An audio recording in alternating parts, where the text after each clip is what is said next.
Time ఎంతో తెలుసా ఇప్పుడు? 10:30 అవుతుంది నైట్. నిద్ర రాలేదా నీకు? నిద్ర రాలే? టైం ఎంతైంది తెలుసా? 10:30. నువ్వు పడుకోవు, నన్ను పడుకోనివ్వు. పొద్దున్న లేవాలి కదా మళ్ళీ. సీరియస్గా చెప్తానా? షో. అబ్బా,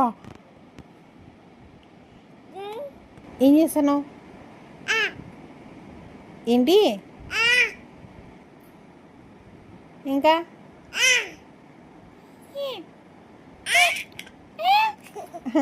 రుద్ర రుద్ర రుద్ర, వాళ్ళని లేపద్దు.